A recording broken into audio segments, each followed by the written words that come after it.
It's like the last step before it goes out to the customer, which simply asks, does this look like a support, something like a support agent would respond? So it doesn't respond anything like, so that actually last step is quite important, the last validation step. And you got to decide as a business, like what do you value more? Do you value being extremely accurate? Or do you value, basically it's like how forgivable is the business that you work in?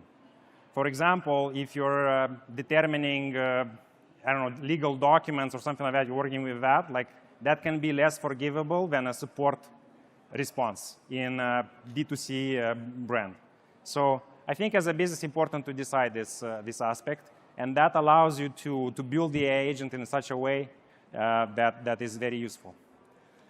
Then there's the retrieval, like I guess this is for the tech people. RAG versus fine-tuning. If you don't know what fine-tuning is, you don't need it.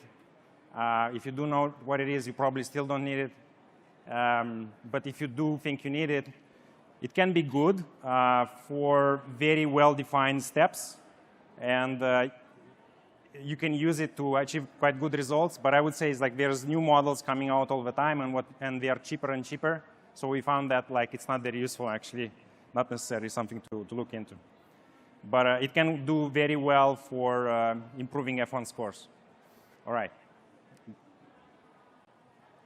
I mentioned a couple of times external actions and why they are important. And the reason they are important is because today, the default expectation is full automation.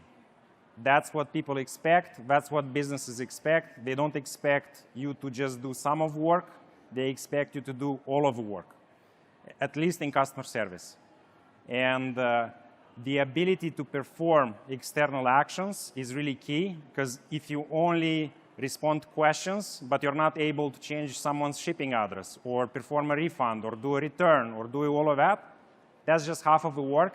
And a lot of the brands just don't find that compelling enough either to switch from a different vendor or upgrade to your product.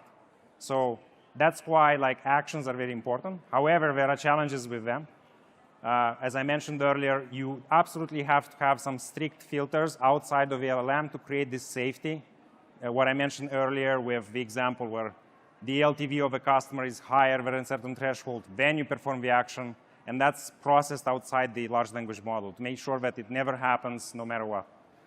The biggest, let's say, fear is that like customers try it, it makes one error, and then they never try it again, and they go to a competitor. So you want to avoid that at all costs, right? Because the cost of switching is high.